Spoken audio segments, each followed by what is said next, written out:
हम लोग देखो पिछले क्लास में ये सब पढ़े थे, लेक्चर रिकॉर्ड हुआ है, हम उसको अभी एक बार रिवाइज कर दे रहे हैं जल्दी जल्दी थोड़ा सा। बाकी तो रिकॉर्ड हम भेजेंगे ग्रुप में, ठीक है, उससे देखोगे पूरे डिटेल में। दोबारा जब मान लो कोई दिक्कत होगा तो बाद में पढ़ा देंगे, बहुत ज़्यादा परेशान होने वाली बात नहीं है, ठीक है ना। अब देखो जब डाउट होगा करेगा तो जिसको मान लो कोई चीज़ समझ नहीं आया है तो या थोड़ा सा पहले जैसे हम आ जाते हैं पहले से ही, सुन रहे हो ना, आके अपना क्लियर कर लो, या बाद में क्लियर कर सकते हो अभी थोड़ी देर बाद जब क्लास होने के बाद, ठीक है।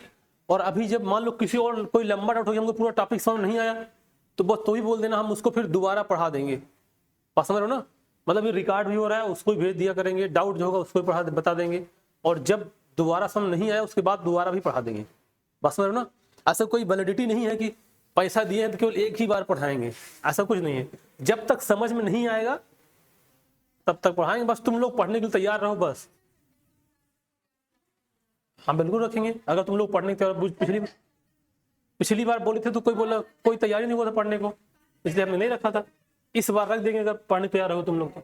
चलो देखो हम लोग ये पढ़ रहे थे, जैसे हम लोग का जो रिप्रोडक्शन चल रहा था ह्यूमन का, उसमें दो बात पढ़ा था ना, एक मेल रिप्रोडक्टिव सिस्टम और एक फीमेल रिप्रोडक्टिव सिस्टम, दोनों उसमें पढ़ लिए थे। लास्ट क्लास हम लोग की इसमें ये थी कि क्या बोलते हैं, ये मेमोरी ग्लैंड से, यहाँ से मेमोरी ग्लैंड लास्ट क्लास में थी कि मेमोरी जो ग्लैंड होती हैं ये मैमल्स का एक यूनिक कैरेक्टर भी है। बात समझ रहे हो, मेमोरी ग्लैंड मैमल्स का यूनिक कैरेक्टर है। इसमें क्या देखने को मिला था कि जो जितने भी मेमोरी ग्लैंड होती है यहाँ पे देखो इस तरह से कई सारे मेमोरी क्या होते हैं, लोब होते हैं।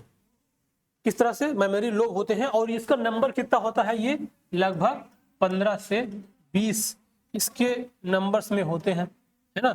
और फिर ये जो मेमोरी लोब्स हैं, ये मेमोरी लोब्स के अंदर ये छोटी छोटी क्या पाई जाती हैं, एल्वियोलाई। इसको हम लोग एल्वियोलस या मेमोरी एल्वियोलाई बोलते हैं। जो मिल्क का प्रोडक्शन होता है कहाँ पे होता है, इसी सेल में होता है। बात समझ रहे हो ना। इसके बाद देखो क्या होगा, इसके बाद ये जो एल्वियोलाई है इससे छोटे छोटे ऐसे डक्ट निकलेंगे और ये जाके फिर एक बड़ी सी डक्ट में अटैच होंगे। तो ये छोटी डक्ट है इसको क्या बोलेंगे, पहले मेमोरी ट्यूब्यूल्स। फिर ये सारे ट्यूब्यूल्स कहाँ मिलेंगी, मेमोरी डक्ट में। और देखो एक ये मेमोरी डक्ट हो गई और एक ये मेमोरी डक्ट हो गई, ये दोनों मेमोरी डक्ट आके मिलेगा, उसको बोलेंगे एम्पुला अर्थात मेमोरी एम्पुला। बात समझ रहे हो। उसके बाद देखो ये सीधा आगे आके इसका जो बाहर का रीजन जब यहाँ पे आएगा तो बहुत सारे लैक्टिफेरस डक्ट, जो निप्पल्स वाला पार्ट होता है तो उसमें बहुत सारे छोटे छोटे लैक्टिफेरस डक्ट होंगे। तो इसका अगर कभी मान लो क्रम पूछेगा तो सबसे पहले क्या आएगा, एल्वियोलाई, फिर क्या आएगा, मेमोरी ट्यूब्यूल्स, फिर क्या आएगा, मेमोरी डक्ट, फिर मेमोरी एम्पुला, फिर क्या आएगा, लैक्टिफेरस डक्ट। ये हम लोग पढ़े थे।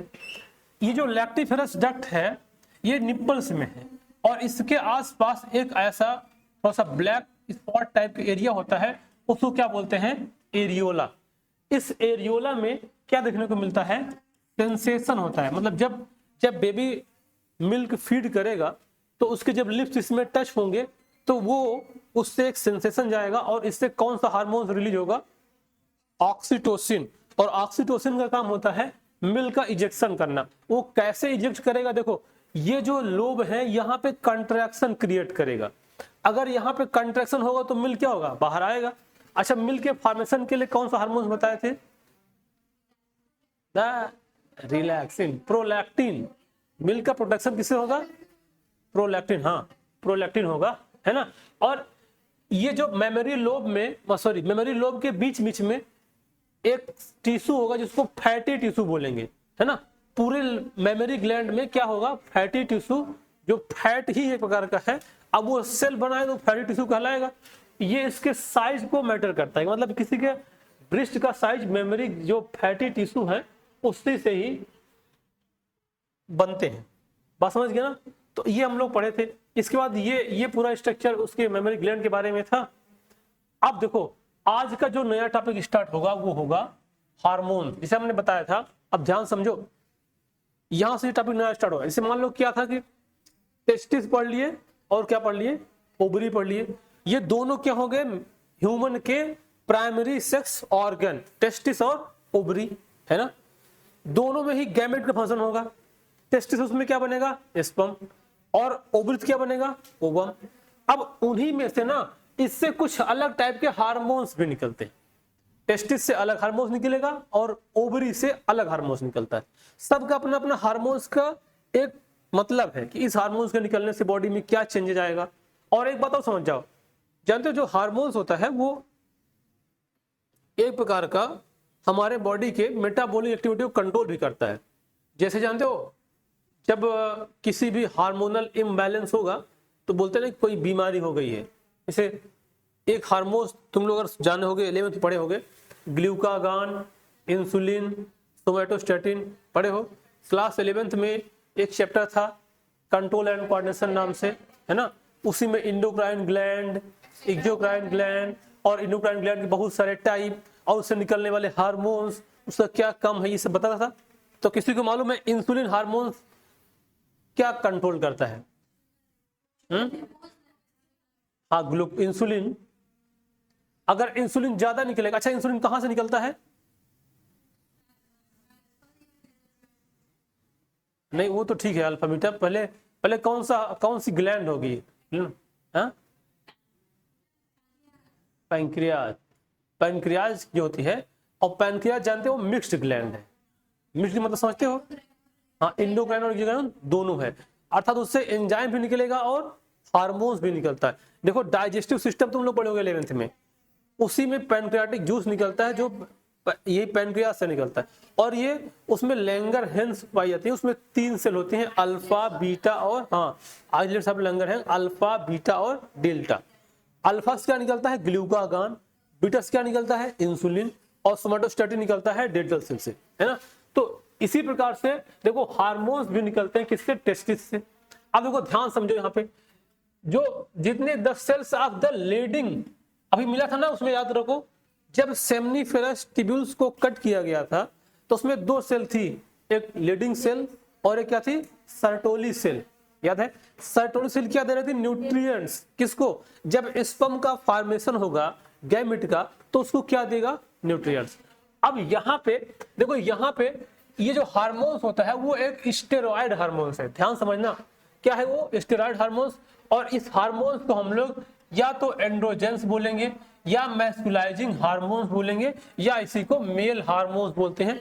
इसको ये 3 नाम से जाना जाता है। किसको? जो ये हार्मोन्स होते हैं टेस्टिस से निकलने वाले हार्मोन्स। बात समझ गए ना? जैसे पहले क्वेश्चन वाला क्या आता है? क्वेश्चन आता है हार्मोन्स कहां से निकलेगा? कौन सा? टेस्टिस के। तो टेस्टिस निकलेगा, लेकिन इसमें कहां से? देखो ये जो लीडिंग सेल है ये सिक्रेट करती है, और उस हार्मोन्स को या तो एंड्रोजन बोलेंगे, या तो मैस्कुलाइजिंग हार्मोन्स बोलेंगे, या तो मेल हार्मोन्स बोलेंगे। बात समझ गए ना? अब यहां पे देखो एक बात लिखा है, टेस्टोस्टेरॉन।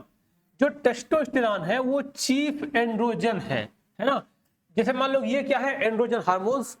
मेल के टेस्टिस से एक हार्मोन निकलता है, उसका नाम है एंड्रोजन। एंड्रोजन के बहुत सारे हार्मोन्स हैं। बस समझ रहे हो ना? एंड्रोजन के बहुत सारे हार्मोन्स हैं, मतलब उससे डिराइव्ड होकर बहुत सारे हार्मोन निकलेंगे। लेकिन जो मेन हार्मोन्स है वो क्या है? टेस्टोस्टेरॉन। बस समझ रहे हो ना? अब ये करता क्या है? इसका क्या फंक्शन है? देखो ये पहली बात तो ये प्रॉपर डेवलपमेंट ऑफ जेनेटेलिया, मतलब जब किसी भी जो बेबी बॉय है जब उसका एज ऑफ प्यूबर्टी आएगा तो उस समय उसका जो जेनेटेलिया है वो डेवलप होना शुरू हो जाएगा। और वो किस हार्मोन्स की वजह से? टेस्टिस हार्मोन्स की वजह से। ये सब देखो टेस्टिस के हार्मोन्स, टेस्टिस के हार्मोन्स जो होंगे एंड्रोजन अर्थात टेस्टोस्टेरॉन। अब देखो ये सब टर्मिनोलॉजी एकदम याद रखना, ये सब यही सब हमारे एनसीईआरटी में लाइन टू लाइन लिखा गया है ना। बाकी और भी कैरेक्टर देखने मिलेगा। और पहला ये हो गया। दूसरा क्या कर? Stimulate the growth and development of the germinal cell. बताओ जर्मिनल सेल क्या क्या करेगा? जर्मिनल सेल क्या हो सकता है? जर्मिनल सेल किसको बोलेंगे? इसे बोलते हैं ना, सेल 2 टाइप होती है, एक होती है जर्म सेल, दूसरी होती है भूला। एक होती है, हम कह रहे सेल की 2 टाइप होती है, एक होती है जर्म सेल और दूसरा होता है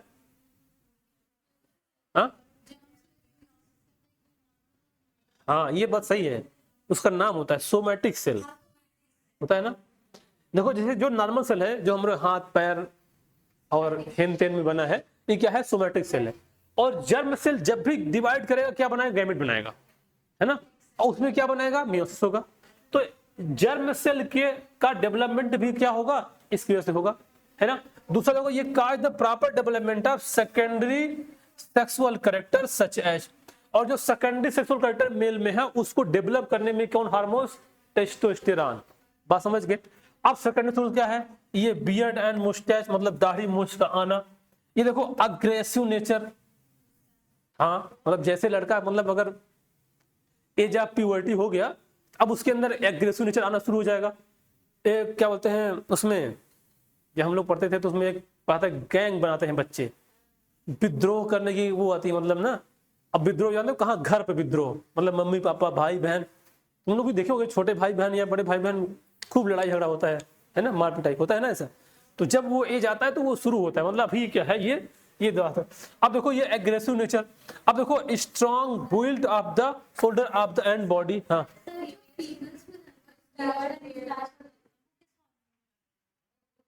किसमें, ये देखो ये सब तुम लोग बहुत आगे आगे तुरंत पूछने लगते हो। देखो ये सब चीजें जो पढ़ रहे हैं हम लोग, ये क्या है, ये नेचर ने जो व्यवस्था की है ये वो है, मतलब जो नेचर में दिखाई देता है। अगर मान लो किसी फीमेल के ऐसा कैरेक्टर देखने को मिलेगा, इसका मतलब क्या, वो एबनॉर्मल है ना, वो क्या आएगा, वो कंडीशन एबनॉर्मल कहलाएगा। इसका मतलब उसके अंदर कोई ना कोई चीजों की दिक्कत है। अब देखो दिक्कत क्या होगा, अगर उसके कोई ऐसी फीमेल जिसके अंदर मेल हार्मोन्स का थोड़ा सा डेवलपमेंट ज्यादा दिख गया, तो ऐसा कैरेक्टर देखने को मिलेगा। अब होता कैसे, सुनो, हाँ होता है, देखो कैसे होता है, जब एम्ब्रियोनिक डेवलपमेंट होता है ना, तो जब एम्ब्रियोनिक डेवलपमेंट के समय अगर मान लो कोई ऐसी एबनॉर्मलिटी आ गई मेल के गैमिट में, तो उस गैमिट की वजह से वो बेबी तो गर्ल बन गया है, लेकिन मेल का डेवलपमेंट, हार्मोन्स का डेवलपमेंट हो जाता है, उसको कुछ बीमारी बोलते हैं, सिंड्रोम बोलते हैं। अभी जेनेटिक्स में पढ़ेंगे वो सब बीमारियां, बस समझ रहे हो ना। तो ये होता है। अब किसी किसी देखो मेल में भी फीमेल कैरेक्टर देखने को मिल जाते हैं, इसको आवाज का पतला हो जाना, पहले इसको सुन तो लो, अभी बात समझ आ जाएगा, आगे बहुत मत आओ। देखो strong and built of the shoulder and the of and body. और देखो ये देखो ये मैसिव वॉइस, ये किसमें होगा, मेल में। मैसिव का मतलब होता है ना भारी आवाज, देखो ना भारी आवाज बोल दिया लड़का भारी आवाज क्या होगा, इसमें आएगा मैसिव वॉइस, बस समझ गए ना। अब देखो ये तो किसका कैरेक्टर हो गया, मेल का। अब आगे समझते हैं, देखो हार्मोन्स ऑफ ओवरी, समझ में आ रहा है सबको, समझ में आ रहा है, कोई दिक्कत बात नहीं, तुम बहुत बात करते हो। फिर वही बात, अब हम यहां पढ़ा तुम डिस्कस करने लग गए तुरंत अभी। अब देखो अगला है ovary secreted the following hormones. अब हार्मोन्स ऑफ ओवरी की बात करें, देखो दिख रहा है ना कि फीमेल थोड़ा कॉम्प्लेक्स होता है, टेस्टिस में एक ही हार्मोन था, इसमें कितने हैं, तीन हार्मोन्स हैं। अभी तीनों को पढ़ना पड़ेगा, बात समझ गया ना। अभी और कॉम्प्लेक्सिटी, अभी तो ट्रेलर है, अभी तो कॉम्प्लेक्सिटी बाकी है, बात समझ गए ना। कोई बुरा तो नहीं मान रहा है, चलो देखो अब इसमें तीन हार्मोन, देखो एक आएगा एस्ट्रोजन, एक देखो इसमें एक बात और ध्यान रखना है, यहाँ पे दो टर्मिनोलॉजी, एक स्टेरॉइड एक प्रोटीनेशियस। तो देखो इसमें एस्ट्रोजन है और प्रोजेस्टिन जो है ये है स्टेरॉइड हार्मोन्स, इंपॉर्टेंट है। और जो रिलैक्सिन है ये क्या है, ये प्रोटीनेशियस हार्मोन्स है। क्वेश्चन कभी ऐसा भी आता है कि रिलैक्सिन किस नेचर का है, ये प्रोटीनेशियस नेचर का। और जो एस्ट्रोजन और प्रोजेस्टेरॉन है वो कौन सा नेचर है, वो स्टेरॉइड नेचर का है, बात समझ गए ना। अब इनके फंक्शन को समझते हैं। पहले देखो पहला क्या है, एस्ट्रोजन। तो ये जो देखो ये secreted by the theca interna of the Graafian follicle. तुम लोग समझ ना पाओ ग्राफियन फॉलिकल क्या है, क्योंकि ये अभी आगे मिलेगा। देखो ये क्या है, जब ये ओवरी होती है, ध्यान समझो, अभी आगे पूरा डिटेल मिलेगा लेकिन बता दे रहे हैं, ये ग्राफियन फॉलिकल क्या होता है, जब जो ये ओवरी होती है, ओवरी के अंदर ओवम का फॉर्मेशन शुरू होता है। जब ओवम का फॉर्मेशन शुरू होता है तो ऐसे डायरेक्ट ओवम टपक के नहीं बन जाएगा, पहले कोई ना कोई एक जर्म सेल रहेगी, वो डिवाइड करेगी, मेयोसिस होगा। तो जब डिवाइड करेगी तो उसी में जर्म सेल डिवाइड करने के बाद पहले ग्राफियन फॉलिकल बनाता है। अब यही ग्राफियन फॉलिकल डेवलप हो के लास्ट में कार्पस ल्यूटेम बनाएगा और इसी के अंदर क्या बनेगा, ओवम बनेगा, बात समझ गए। तो हाँ हम कहे कि जो जर्म सेल है वो जर्म सेल डिवाइड की, मियोसिस हुआ, मियोसिस होने के बाद एक ग्रेफियन फॉलिकल नाम की सेल बनेगी और वही सेल धीरे धीरे डेवलप होती जाएगी। इसकी पूरी कहानी बताएंगे गैमेटोजेनेसिस में। वो डेवलप होती जाएगी और लास्ट में कार्पस ल्यूटियम बनेगा और इसी से ओवम बाहर रिलीज होगा। बात समझ रहे हो? तो वो जो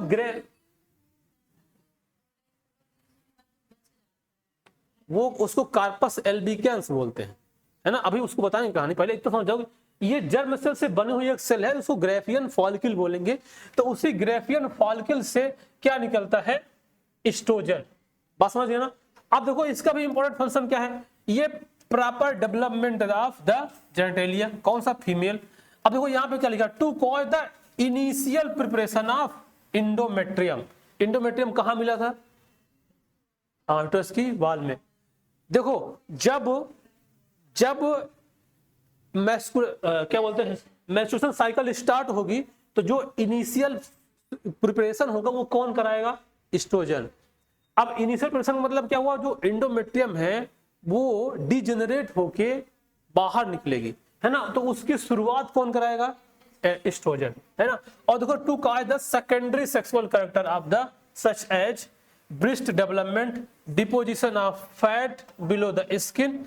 देखो सबमिसिव नेचर, वो क्या था? एग्रेसिव नेचर, किसमें? मेल में। और ये जो क्या बोलते हैं फीमेल्स होंगी उसमें क्या होगा? सबमिसिव। इसका हिंदी का बताया था, सबमिसिव मतलब विनम्र, बताते ना कल। मतलब कैसा विनम्र समझ रहे हो तुम लोग? हिंदी मतलब बहुत हाँ शांत स्वभाव का, लेकिन ऐसा होता नहीं है। होता है। आप सब लोग हाँ, वो एक्सेप्शन है, मतलब कभी कभी देखने को मिल जाता है। कल जो मार पिटाई बाल पकड़ के देते हैं, हाँ तुम लोग देख रहे एकदम विनम्र हो जलेबी की तरह। देखो क्या होगा? सबमिसिव नेचर और हाई पिच डिवाइस। देखो आवाज पतली,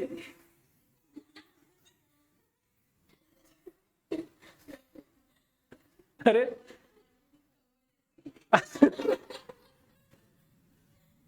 तुम लोग को कोयल और कौवे की कहानी पता ही नहीं? कोयल और कौवे की कहानी नहीं पता है? किसकी? तो कोयल मेल भी तो होता है, कोयला। ये केवल कोयली होगी। अच्छा उसके अंदर क्या कहानी है कोयल और कौवे की? देखो जो कोयल होती है ना वो अपना नेस्ट कभी नहीं बनाती, मतलब अपना घोंसला कभी नहीं बनाती। वो कौवे के घोंसले में अपने अंडे डाल देती है, मतलब वो देखती थी कौन कौवा घोंसला बना रहा है, तो वो मतलब कौवी मतलब फीमेल कौवा दोनों। अब वो जब वो अंडे देगी तो ले आके उसके उसमें रख देगी, दोनों का अंडा लगभग मिलता जुलता रहता है। अब उसके अंडों के नीचे गिरा देंगे, वो जो कौवा का अंडा है उसको नीचे गिरा देंगे। अब कौवा उसको अपना अंडा समझ के पालेगा। अब वो भी ब्लैक, उसको समझ नहीं आएगा कि मेरा बच्चा है कि उसका बच्चा है। जब धीरे धीरे बेचारा पाल पोस के जब बड़ा करेगा, जब वो थोड़ा थोड़ा उड़ने लगेगा, तब वो कोयल जैसे वो मतलब उसकी आवाज दूसरी रहेगी। तो अरे यार ये क्या हो गया, मेरा तो कौवा ही तो कोयली निकल गई। तब उसको भगाएगा, तब तक में उसके पंख आ जाएंगे, है ना। तो ये मतलब एक सोचो नेचर मतलब क्या क्या चीज है ऐसी, है ना।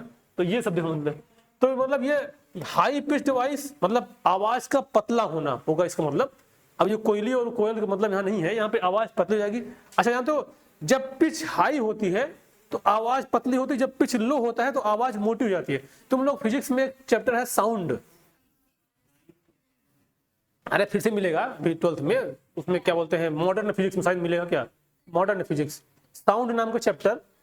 तो उसमें ये पढ़ाया है कि पिच हाई और लो कैसे होती है। जैसे कि मच्छर की आवाज क्या पिच क्या होता है, लो की हाई? लो। मच्छर की आवाज का पिच लो होगा, उसकी उसका उसका उसका भनभनाना तुम लोग पसंद है क्या? नहीं, पिच अगर लो हाई होगी तो पतली रहेगी। हाई पिच डिवाइस, देखो फीमेल की पिच हाई होती है इसीलिए आवाज क्या हो गई?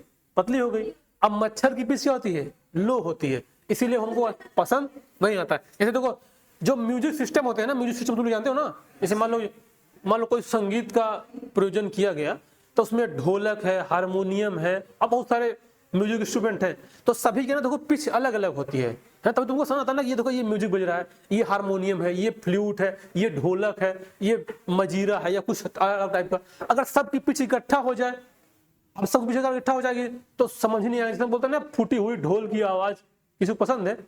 नहीं पसंद है, तो ये सब होता है इसमें। अब देखो हाई पिच डिवाइस होगा। अब अनसेट ऑफ मेंस्ट्रुअल साइकिल, अब मेंस्ट्रुअल साइकिल की स्टार्टिंग की जो वजह होगा वो क्या होगा? एस्ट्रोजन। बात समझ गए ना?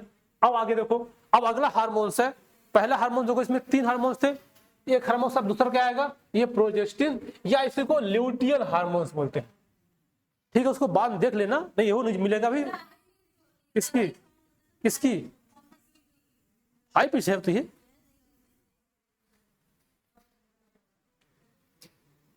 मॉस्किटो ब्लूज हाई पिच, अभी देखेंगे, रुको। अच्छा, ऐसा ये बात अभी सही नहीं है लग रही है मुझे, क्योंकि मच्छर की आवाज पसंद नहीं है किसी को। चलो ठीक है, अभी हम उसको क्लियर करेंगे, जरूर थोड़े गूगल सही बता रहे हैं। चलो अभी देखो,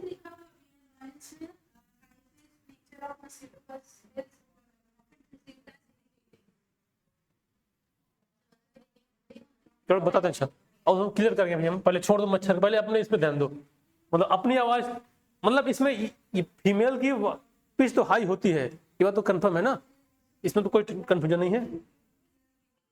अब इधर देखो, अब आगे देखो, प्रोजेस्टिन हार्मोन, ये secreted by the lutein cell of the corpus luteum. देखो आ गया ना, वहां क्या था? ग्रेफियन फॉलिकल था।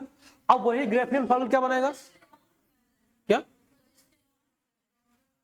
प्रोजेस्टेरॉन ही होता है भाई, आएगा, अभी तो क्या परेशान हो। ये वही है, जिसे जो प्रोजेस्टेरॉन होता है ना, वो सब इसी के डेरिवेटिव हैं, है ना। जो मेन हार्मोन्स होगा वो उसको बोला जाएगा प्रोजेस्टिन्स, और जो प्रोजेस्टेरॉन होते हैं उसको क्या है? डेरिवेटिव है। जैसे हमने बोला कि अभी एंड्रोजन हार्मोन्स होता था, उसके बहुत सारे टाइप थे, है ना, लेकिन मेन क्या था? टेस्टोस्टेरॉन। जो बच्चे जब लोग जिम करते हैं ना, तो टेस्टोस्टेरॉन हार्मोन्स यूज करते हैं, इस थोड़ा सा वो मजबूत हो जाए, जो ये बनाते रहते हैं 6 पैक और पता नहीं क्या क्या। बस समझ गए ना? हाँ, ये देखो, अब देखो secreted by the luteum cell corpus luteum. ये देखो प्रोजेस्ट, ये लिखा है ना, देखो यहाँ पे बात लिखा है, ये progesterone is the chief progestin with the following important function. जो प्रोजेस्टेरॉन होता है, ये प्रोजेस्टिन का चीफ हार्मोन्स है। इसका मतलब क्या हुआ? प्रोजेस्टिन के और बहुत सारे टाइप हैं। बात समझ गए ना? अब देखो यहाँ पे, ये to cause the final preparation of the endometrium, याद रखो, दैट इम्प्लांटेशन ऑफ जाइगोट। वो क्या कर रहा था? एस्ट्रोजन क्या कर रहा था? Initial preparation. ये दोनों टर्मिनोलॉजी याद रखना है। फाइनल प्रिपरेशन कौन करेगा? प्रोजेस्टिन। और इनिशियल प्रिपरेशन कौन करेगा? एस्ट्रोजन, है ना, ये बात ध्यान रखना।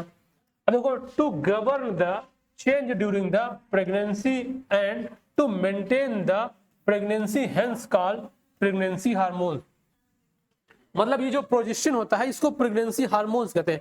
मतलब जब कोई भी फीमेल ये प्रेग्नेंट हो जाएंगी, तो उसके बाद प्रेगनेंसी को कंटिन्यू रखने के लिए कौन सा हार्मोन रिस्पॉन्सिबल है? प्रोजेस्टिन। इसीलिए इसको क्या बोलते हैं? Pregnancy hormones. समझ में आ गया? अब देखो अगला आता है रिलैक्सिन। रिलैक्सिन का नेचर कैसा था? हाँ, प्रोटीनिशियस। मतलब ये किसका है? ये प्रोटीन डेरिवेटिव है ना। तो क्या कौन? ये वाली। देखो क्या होता है, जब फीमेल प्रेग्नेंट हो जाती हैं, तो उसके बाद उस प्रेगनेंसी को कंटिन्यू रखने के लिए, मतलब वो बेबी एबॉर्ट ना होने पाए, उसके लिए ये हार्मोन्स रिस्पॉन्सिबल है। मतलब जब तक वो रहेगी तब तक प्रेगनेंसी के हार्मोन्स रिलीज होते रहेंगे, इसलिए उसको क्या बोलते हैं? Pregnancy hormone. समझ गए? अब देखो आगे, अब आता है रिलैक्सिन। ये प्रकार का ये प्रोटीन हार्मोन्स है, मतलब प्रोटीनिशियस हार्मोन्स है। ये secreted by the degenerating corpus luteum. देखो, तब रिलैक्स है, मतलब उसी समय निकलता है। देखो, ये जो एस्ट्रोजन था कहां से निकला था? ग्रेफियन फॉलिकल से। और ये कहां से निकला है? कार्पस ल्यूटियम से। और ये तब निकलता है जब कार्पस ल्यूटियम डिजेनरेट होने लगती है, उसको एक्चुअली कार्पस एल्बिकन्स बोलते हैं, लेकिन जब कार्पस ल्यूटियम डिजेनरेट होगी तो क्या निकलेगा? रिलैक्सिन, है ना। It relax the pubic symphysis for the delivery of the baby. Pubic symphysis जो बोन होती हैं, जहां से देखो जो वेजाइनल पार्ट है, मतलब ये पैरों के बीच की जो बोन है जिसको गाइडिल बोलते हैं ना, तो गाइडिल के बीच की जो बोन है उस प्यूबिक सिम्फाइसिस को रिलैक्स करता है। मतलब इधर देखो, यहां से देखो, यहां दिखा रहा समझा के, ये वाला जो डायग्राम था, ये वाला डायग्राम देखो, ये वाला जो पार्ट है, ये पूरा पार्ट क्या है, नैरो है। यहां बेबी डेवलपमेंट होगा वो थोड़ा सा भारी रहेगा, और ये पार्ट नैरो है। इसके बगल में बोन है, इसके बगल में बोन है ना। तो जो बोन है प्यूबिक सिम्फाइसिस बोन कहलाएगी। तो जब बेबी की डिलीवरी होगी तो यहाँ पे क्या होना चाहिए, कंट्रैक्शन, मतलब ये क्या होगा, कंट्रैक्ट होगा। और ये क्या होना चाहिए, रिलैक्स, तब ये क्या होगा, ये पुश आउट होगा, है ना। तो इसको रिलैक्स करने काम कौन करता है, रिलैक्सिन हार्मोन, है ना। तो हाँ, जो बोन होती है, जो प्यूबिक सिम्फाइसिस बोन होती है, उसके बीच में थोड़ा सा कार्टिलेज लगा हुआ होता है। उस कार्टिलेज की वजह से बोन थोड़ा सा, मतलब इतना ज्यादा नहीं, थोड़ा सा क्या होता है, फ्लेक्सिबल हो सकती है। तो जब ये बेबी की डिलीवरी होगी तो रिलैक्सिंग क्या करेगा, उसको थोड़ा सा फ्लेक्सिबल कर देगा। तो वो रिलैक्सिंग की वजह से क्या होगा, आसानी से उसकी बेबी की डिलीवरी हो जाएगी, है ना। देखो, जब पार्चुरेशन होता है तो पार्चुरेशन में 2 हार्मोन्स यूज होते हैं। देखो, पहला हार्मोन क्या निकलेगा, ऑक्सीटोसिन, है ना, जिसको जब लेबर पेन होगा तो वो क्या निकलेगा, ऑक्सीटोसिन, वो डिलीवरी हार्मोन्स भी, बस समझ रहे हो ना। और उसके बाद तुरंत क्या निकलेगा, रिलैक्सिन। इसका मतलब जब ऑक्सीटोसिन निकलेगा ना तो पीड़ा बहुत तेज होगी, मतलब पेन होगा, तो वो क्या करेगा, वो कंट्रैक्ट करेगा। जब कोई चीज कंट्रैक्ट होगा तो पीड़ा होगी, बस समझ रहे ना। और रिलैक्सिन क्या करेगा, उसको क्या करेगा, रिलैक्स करेगा। कभी कभी हॉस्पिटल वाले यही वाला खेला करते हैं। मान लो इसे आजकल नॉर्मल डिलीवरी बहुत कम हो देखने को मिल रही है। तो मान लो ले गए वहां पे हॉस्पिटल में, और देखा कि हाँ इसका समय हो चुका है, कहा कि कुछ उसको दवाइयां वही लगाओ, और कुछ ऐसा होते हैं रिलैक्सिन लगा देते हैं। जब रिलैक्सिन लगा देंगे तो वो चीजें क्या हो जाएगी, रिलैक्स, तो ऑक्सीटोसिन रिलीज नहीं हुआ, रिलैक्सिन लग गया तो कंट्रैक्शन अब नहीं हो रहा है। जब कंट्रैक्शन नहीं हो रहा है तो पेन नहीं होगा, जब पेन नहीं होगा, हाँ, ऑक्सीटोसिन लगाना चाहिए। अगर नहीं निकल रहा है ऑक्सीटोसिन तो लगाना चाहिए वही ना। तो उससे क्या होगा, कंट्रैक्शन होगा तो पेन होगा, वो नीचे पुश आउट होगा। लेकिन क्या लगा देंगे, धोखे से रिलैक्सिन। धोखे से क्या मतलब, अपने उसके लिए। अब फिर आप बोलेंगे कि इनका समय पूरा हो चुका है, जल्दी से इनको सर्जरी करवाइए नहीं तो दिक्कत हो जाएगा। अब वो बोलेंगे पेन हो रहा है कि नहीं हो रहा है, अब रिलैक्स कर दी तो क्या पेन होगा, बस समझिए ना। या कोई पेन किलर ही लगा दिए तो नहीं होगा, अब खेला कर दिया ना इसने, अब देखो सिजेरियन होगा तो पैसा ज्यादा लगेगा, बस समझ रहे। और लोग प्रीफर भी करने लग गए हैं कि नहीं, मतलब नॉर्मल डिलीवरी नहीं करवाना है, क्या करना है, सिजेरियन, है ना। उसके बहुत सारे मतलब वो है, अभी उसमें थोड़ा सा बताएंगे। मतलब देखो, पहले क्या था कि जब पहले कोई भी फीमेल प्रेग्नेंट हुआ करती थी तो मतलब उसको इतना ज्यादा केयर लोग नहीं करते थे। मतलब जानते हो कि मतलब वो कंटिन्यू काम भी किया करती थी, है ना। ऐसा कोई ये नहीं था कि मतलब ये प्रेग्नेंट हो गई तो उसको थोड़ा सा रिलैक्स किया जाए, या इसके बच्चे को न्यूट्रिशन का ध्यान दिया, ऐसा कोई ज्यादा वो नहीं था।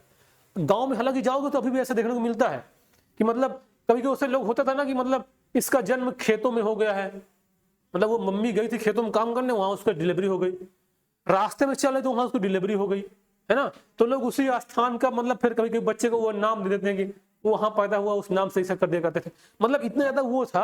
अब तो धीरे धीरे क्या होगा कि मतलब हाँ ठीक है, अगर कोई फीमेल प्रेग्नेंट है तो उसको आराम दिया जाए, उसको प्रॉपर न्यूट्रिएंट दिया जाए, है ना। और गवर्नमेंट ने जो, जैसे मान लो कोई गवर्नमेंट इंप्लॉयड है तो उसको छुट्टी भी मिलती है लगभग, हमको लग रहा है कि हाँ 6 मंथ का, 3 महीना पहले और 3 महीना बाद, इतना ज्यादा वो एकदम मतलब फ्री ऑफ कॉस्ट जो मिलती है, रिलैक्स वो मिलता है।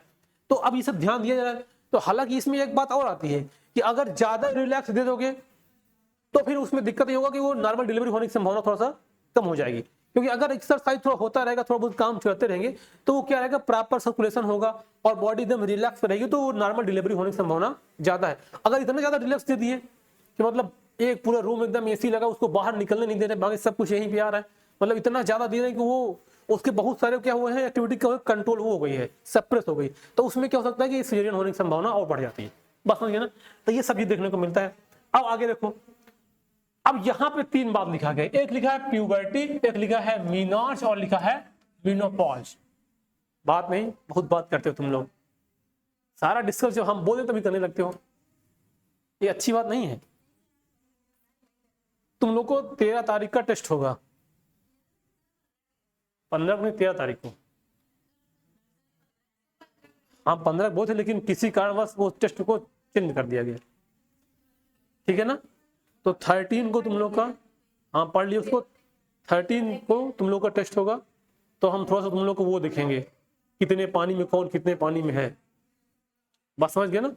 हाँ तो अब देखो ध्यान से, इधर देखो ध्यान से, प्यूबर्टी, मेनोज एंड मेनोपॉज, तीन बात को समझो। देखो जब सेक्सुअल मैच्योरिटी आएगी उस बात को क्या बोलते हैं, प्यूबर्टी। अगर मेल होगा तो वो 13 से 16 साल होता है, अगर फीमेल है तो वो 10 से 14 यानी 10 to 14 ईयर। मतलब प्यूबर्टी एज क्या है, जो मेल का थोड़ा ज्यादा है और फीमेल का थोड़ा सा कम है, इसीलिए जो मैरिज की एज रखी गई है मेल की ज्यादा है और फीमेल की कम है, बस समझिए ना। देखो अब यहाँ पे देखिए, अगर पहली बार जब किसी भी फीमेल को मेंस्ट्रुअल साइकिल आएगा उसको क्या बोलते हैं, मीनाज। और ये जो एज होता है वो क्या होता है, वो 10 से 16 10 to 16 एज के बीच में, मतलब हो सकता है किसी को 10 साल में आ जाए, किसी को 11, 12, 13, 14, 15, 16 तक ये नॉर्मल है। अगर मान लो किसी को इसके पहले आ गया या इसके बाद अब मतलब यहाँ तक नहीं आया तो इसका मतलब क्या, कुछ एबनॉर्मलिटी है, तो उसको कुछ ना कुछ करना पड़ेगा, है ना, कुछ मतलब डॉक्टर दिखाना पड़ेगा। और देखो ये में अब मेंस्ट्रुअल साइकिल जो होती है ये परमानेंटली स्टॉप हो जाती है, उसको क्या बोलते हैं, मेनोपॉज। और ये एज लगभग ये होते हैं ये 45 से 50 ईयर, है ना। मतलब ये डाटा दिया गया 45 से 50 ईयर है, लेकिन अब कभी कभी किसी किसी में ये 50 से ज्यादा हो सकता है, ये हो सकता है किसी में और पहले ही बंद हो जाए, ये फीमेल टू फीमेल वेरी भी कर सकता है, लेकिन जो नॉर्मल डाटा है वो यही है कि 45 to 50 ईयर में मेनोपॉज हो जाएगा। मतलब अब इसके अंदर ये मेंस्ट्रुअल साइकिल का डेवलपमेंट मतलब मेंस्ट्रुअल साइकिल नहीं होगा और ओवुलेशन भी नहीं होगा और ओवम का फॉर्मेशन भी नहीं होगा, बात समझिए ना। तो ये कुछ टर्मिनोलॉजी थी, तो दोनों हार्मोन्स पढ़े, समझ में बात आया, है ना। अब देखो हम लोग क्या करेंगे, अब यहां पे देखो एक बात ये है, हालांकि प्लासेंटा जो होता है ये बनता है जब एम्ब्रियोनिक डेवलपमेंट होता है, तो जो बेबी को न्यूट्रिशन मिलता है मदर के थ्रू वो क्या होता है, प्लासेंटा के थ्रू मिलता है, बात समझ गए ना। तो जो प्लासेंटा होता है ना वो भी एक प्रकार का इंडोक्राइन ग्लैंड की तरह पार्टिसिपेट करता है, लेकिन वो टेम्पररी रहता है। मतलब जैसे क्या हुआ, देखो ओवरी से भी एस्ट्रोजन निकलता था, प्रोजेस्टेरॉन भी निकलता था, रिलैक्सेंट भी निकलता था, ये तीनों हार्मोन्स प्लासेंटा से भी निकलेगा, ओवरी से भी निकलता है और ये हार्मोन्स क्या निकलेगा, प्लासेंटा से निकलेगा। अब ये क्या है ना, ये टेम्परेरी हार्मोन्स है। मतलब देखो यहाँ पे, अब यहाँ पे एक वर्ड लिखा है, देखो it the syncytial trophoblast cell secrete the following hormone. ये जो ट्रोफोब्लास्ट सेल है ये जब पढ़ाएंगे एम्ब्रियोनिक डेवलपमेंट, तो उसमें जब जाइगोट डेवलप होगा तो जाइगोट डेवलप होने के बाद उसमें डिवीजन कई सारे होते रहेंगे, और डिवीजन होने के बाद उसी में ये ट्रोफोब्लास्ट सेल बनती है, उसी से फिर बाद में कुछ सेल क्या बनाएगी, प्लासेंटा बनाएगी। तो जो वो डेवलप हुई है उससे क्या निकलता है, यही हार्मोन्स भी निकलते हैं। तो इनका तो मतलब समझ गए होगा, ये हार्मोन क्या फंक्शन है, समझ गए हो, है ना। अब देखो यहाँ पे इससे एक बात और रिलीज पता चलता है, जैसे मान लो अगर कोई फीमेल प्रेग्नेंट हो गई है, ध्यान समझो, जो एस्ट्रोजन और प्रोजेस्टेरॉन हार्मोन्स है वो कहां से निकलता है, ओवरी से, बस समझ रहे हो। और उसके बाद ओवरी के अलावा वो हार्मोन्स प्लासेंटा से भी निकलता है, लेकिन प्लासेंटा तुरंत फॉर्मेशन नहीं होगा, पहले जाइगोट बनेगा, जाइगोट डेवलप करेगा, तब क्या बनेगा, प्लासेंटा बनेगा। हाँ बंद हो जाती है।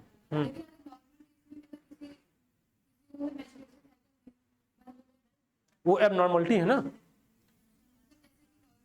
हाँ अगर नॉर्मलिटी है उसका, अगर कोई अचानक से बंद हो रहा है इसका मतलब क्या है, कुछ ना कुछ एबनॉर्मलिटी है, मतलब ये क्या है, कुछ बीमारी है, हाँ कुछ हार्मोनल इम्बैलेंस है। या तो डॉक्टर को दिखाइए, या तो फिर मेंस्ट्रुअल कब बंद होती है, जब कोई फीमेल प्रेग्नेंट हो जाती है ना।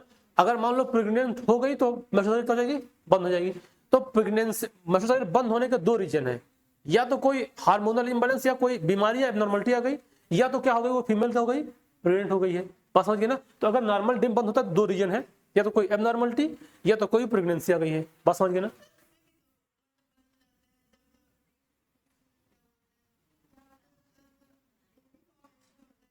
कैसे?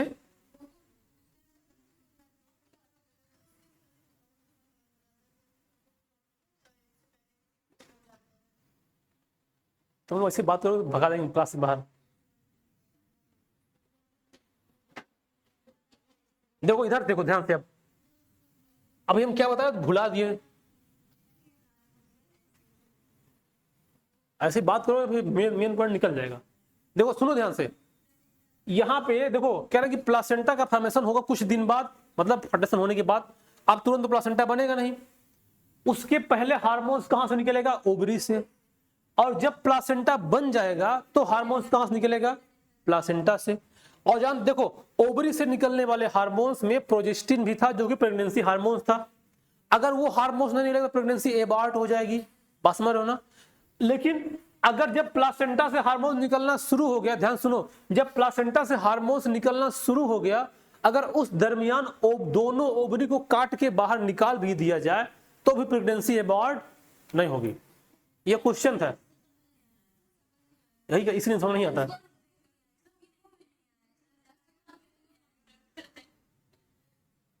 ध्यान सुनो, हमने कहा कि जो ये एस्ट्रोजन और प्रोजेस्टेरॉन है, इसमें से खासकर जो प्रोजेस्टेरॉन हार्मोन्स है ये प्रेगनेंसी हार्मोन्स है।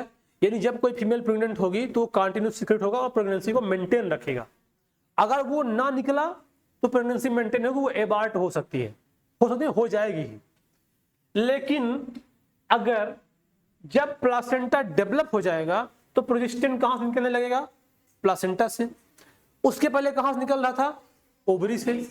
और जब प्लासेंटा से निकलना शुरू हो जाएगा, इसका मतलब अगर ओवरी से वो ना भी निकला तो कोई दिक्कत वाली बात नहीं होगी।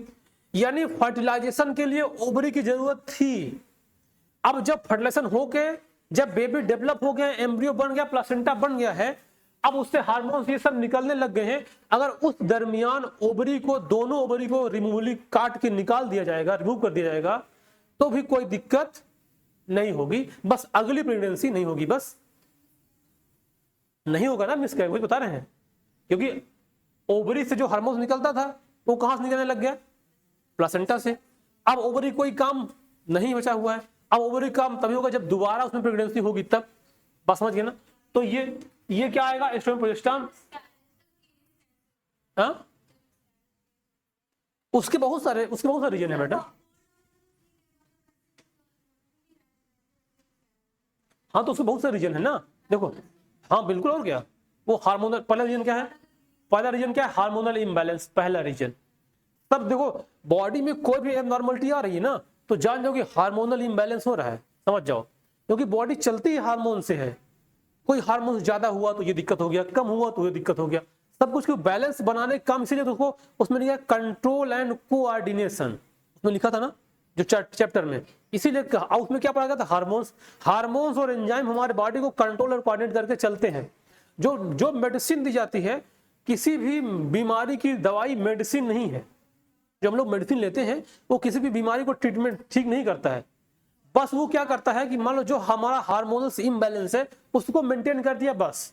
अगर वो मेंटेन हो गया तो हमारी बीमारी ठीक हो जाएगी अपने आप, बस समझिए ना। अगर हमारी बॉडी का जो इम्यून सिस्टम है, 11th पढ़े हो गए, अगर सोचो इम्यून सिस्टम काम ना कर तो कोई दवाई खा के जिंदा रह पाएगा? नहीं रह पाएगा। इम्यून सिस्टम हमारे बॉडी के अंदर काम कर रहा है, तभी हम लोग इतना अच्छे से रह पा रहे हैं, सर्वाइव कर पा रहे हैं, बस समझ रहे हो ना। तो सब कुछ जो होगा हार्मोनल इंबैलेंस होगा। तो मिसकैरेज होगा तो किसका? Hormonal imbalance. या मान लो किसी को कोई इंजरी हो गई है, या कोई ऐसा कहीं कोई एक्सीडेंट हो गया है ना, या कभी कोई ऐसा मेंटल डिप्रेशन आ जाता है, उससे भी हार्मोनल इंबैलेंस हो जाता है, या न्यूट्रिशन कम मिल पाया, या कोई उसको अलग से एम्ब्रियोनिक बीमारी है जैसे सिंड्रोम है, या कोई ऐसा गैमेट का ट्रांसफर जो हो गया वो, हाँ जेनेटिक बीमारी, हाँ बिल्कुल नहीं, उसमें ये डिपेंड करता है। जो जेनेटिक होता है वो तो देखो, अब वो क्या है, वो न्यूक्लियस लेवल का है, उसमें हमारे क्रोमोसोम में कुछ ना कुछ इम्बैलेंस आएगा, तो वो बीमारी तो फिर वो जेनेटिक रहेगी कि अगर फादर में है तो मदर बच्चों में होने, हाँ वो सब वो जेनेटिकल है। हाँ सिस्ट अभी बता रहे, पहले देख लो इसको, तुम लोग बहुत जल्दी ले, पहले इसको समझ जाए बात को। अब देखो यहां से, अब दूसरा क्या है, देखो इसमें 3 हार्मोन से निकलता है, इसके बाद एक हार्मोन निकलेगा ह्यूमन प्लासेंटल लैक्टोजन, जिसको HPL बोलते हैं, और तीसरा ये क्या बोलते हैं, 5वां हार्मोन निकलेगा ह्यूमन कोरियोनिक गोनाडोट्रोपिक HCG बोलते हैं। तो जब कोई भी फीमेल प्रेग्नेंट होगी तो उसके अंदर ये दोनों हार्मोन भी रिलीज होंगे और सबसे ज्यादा HCG निकलता है, HCG। और ये इतना ज्यादा निकलता है, उसका काम ये होता है प्रेगनेंसी को मेंटेन रखना और जो इस प्रोजेस्टिन है इसकी हेल्प करना, है ना। तो एस्ट्रोजन निकलेगा तो प्रेगनेंसी एबार्ट नहीं होगी, जब क्या निकलेगा HCG, बस समझ ना। और HCG का सिक्रेशन इतना ज्यादा बढ़ जाता है कि वो फीमेल के यूरिन में सिक्रेट होने लग जाता है। तो इसी को लेके फिर एक टेस्ट होता है जिसको ग्रेविडेक्स टेस्ट बोलते हैं। अगर कोई फीमेल प्रेग्नेंट है कि नहीं है उसको टेस्ट करने के लिए एक मार्केट में एक किट आती है, उसको प्रेगा न्यूज या बहुत सारे नाम से अलग अलग कंपनी के नाम से आती हैं। तो हाँ, उसमें यही हार्मोन चेक किया जाता है। उसमें यूरिन के कुछ ड्रॉप लेके उसमें डालेंगे, किसमें? हाँ नहीं,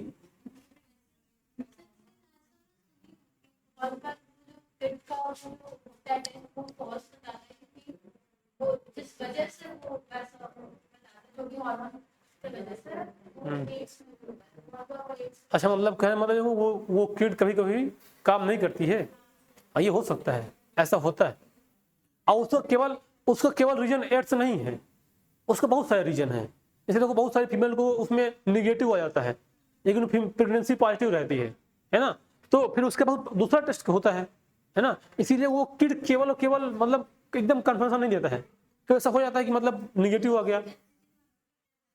हाँ वो केवल प्रेजेंस बताता है इसका।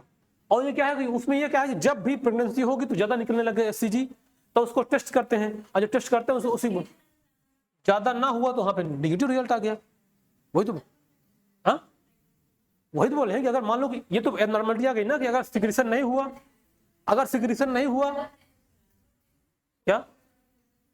अगर सिक्रेशन नहीं हुआ तो हो सकता है निगेटिव आ जाएगा, लेकिन पक्का वो फिर भी प्रेग्नेंट थी, अब वो दूसरा टेस्ट करना पड़ेगा, बात समझ गया ना। और जो किट भी आती है, वो किट आती है वो भी कभी कभी ना ऐसे कुछ कंपनी ऐसे जो लोकल रहती हैं, है ना, बहुत सारी कंपनी ऐसे जो कम पैसे मिलती है, लोकल रहती है, तो उसमें कंफर्मेशन थोड़ा सा कम मिलता है। इसलिए लोग दिमाग रहता है यार सरकारी वाले इसमें ज्यादा अच्छा रिजल्ट नहीं आएगा, लोग दिमाग रहता है ना ये बात दिमाग में। इसका मतलब क्या ये सरकारी चीजें इसमें अच्छा नहीं, चलो प्राइवेट में कंफर्म कर लेते हैं। तो ये सारी चीजें हैं देखने को। तो ये हार्मोन्स कहाँ से निकलता है? प्लासेंटा के हार्मोन्स हैं। अब देखो क्या टॉपिक आएगा, अगला टॉपिक आएगा गैमेटोजेनेसिस। बात समझ गए? इसको हम लोग अगले टर्म पे पढ़ेंगे क्योंकि ये इतना छोटा टॉपिक नहीं है, ये लंबा टॉपिक है, ये सब पूरी प्रोसेस है इसकी। अब देखो हम लोग क्या क्या पढ़ लिए, ध्यान समझो, एक बार समराइज कर देना क्या क्या पढ़े। इधर ध्यान दो, ध्यान किधर है? इधर, दुकान इधर है। देखो हम लोग थोड़ा एक समझ कर क्या क्या पढ़े आज, मतलब आज नहीं जितना पढ़े। ह्यूमन रिप्रोडक्शन में हमने क्या पढ़ा था? पहले क्या पढ़ना शुरू करेंगे? Reproductive part, female reproductive part पढ़े और मेल रिप्रोडक्टिव दोनों पार्ट पढ़ लिए। अब उसके बाद उन दोनों पार्ट में जो मेन प्राइमरी सेक्स ऑर्गन है वो क्या होता है? टेस्टिस और ओवरी। टेस्टिस किसका होता है? मेल का, और फीमेल क्या होते हैं? ओवरी, है ना। अब उनसे कुछ अलग टाइप के हार्मोन्स निकलते हैं, उनसे निकलने वाले हार्मोन्स को पढ़े। टेस्टिस से निकलने वाले हार्मोन्स को क्या बोलते हैं? टेस्टोस्टेरॉन, है ना। और फीमेल के ओवरी से निकलने हार्मोन्स में 3 टाइप हार्मोन्स था, कौन कौन था? एस्ट्रोजन, प्रोजेस्टेरोन और रिलैक्सिन। एस्ट्रोजन और प्रोजेस्टेरोन क्या था? स्टेरॉइड। और जो प्रोजेस्टिन था वो क्या था? सॉरी, एस्ट्रोजन, प्रोजेस्टेरोन, स्टेरॉइड, और रिलैक्सिन क्या था? प्रोटेनेसियस, है ना। उसके बाद फिर क्या पढ़े हम लोग? प्लासेंटा जो होता है, ये वाला पढ़े। प्यूबर्टी, मिनोर्स और मिनोपॉज क्या होता है? तो प्यूबर्टी मतलब जो एज आता है क्या बोलते हैं? सेक्सुअली मैच्योर होने का। और इसमें क्या होगा? 13 to 16 ईयर मेल में, और फीमेल में 10 to 14 ईयर। मीनार्स का मतलब जब पहली बार मेंस्ट्रुअल आएगा तो क्या बोलते हैं उसको? मीनार्स। और जब लास्ट में कंप्लीट लास्ट बार आएगा तो क्या बोलते हैं उसको? मेनोपॉज। और प्लासेंटा जो होता है वो प्रकार का टेम्परेरी एंडोक्राइन ग्लैंड है। निकलेगा किसमें? वो ओवरीज नहीं निकलता, ऑक्सीटोसिन वो ओवरीज नहीं निकलता, वो पिट्यूटरी से निकलता है। सब बुला दिए? हाँ, पोस्टीरियर पिट्यूटरी से, वो 11th में था ना। हम लोग यहाँ पे देखो, हम लोग अभी उसका बात आएगा, हम लोग यहाँ क्या पढ़ रहे हैं, ओवरी से निकलने वाले हार्मोन्स, है ना। उसमें दो हार्मोन था, ऑक्सीटोसिन, वैसोप्रेसिन, है ना। वो दोनों हार्मोन्स हम लोग कहाँ पढ़ेंगे, जब अभी पढ़ेंगे एम्ब्रियोनिक डेवलपमेंट में, तो वहां पे बात आएगा ये, जब पार्टिशन पढ़ेंगे। बस समझ गए ना। तो इतना हम लोग पढ़ लिया। अब अगला टॉपिक जो आएगा वो क्या आएगा, अगला टॉपिक क्या आएगा, गैमेटोजेनेसिस। अब इसमें हम लोग क्या पढ़ेंगे, स्पर्मेटोजेनेसिस और oogenesis। सबको पूरा एक सिनरी समझ आ रहा है ना, कैसे पढ़ रहे हैं। अब सुनो ध्यान से, होमवर्क क्या है, जो दिया गया है ये पीडीएफ, इसको यहां तक पढ़ लेना, अब तो इसके पहले तक ज्यादा पढ़ा है, और अभी दे रहे हैं ना निकाल के। और उसके बाद जो पीछे इसमें क्वेश्चन उसको करते रहा करो। और 13 तारीख को तुम लोग को टेस्ट होगा। 13 तारीख को कौन सा डे है? हाँ वही फर्स्ट चैप्टर का कौन सा दिन है, ट्यूसडे है ना। हाँ तो 13 तारीख तुम लोग का टेस्ट होगा, ठीक है। चलो ठीक है, पढ़ के आना पूरा चैप्टर वाला, फर्स्ट वाला।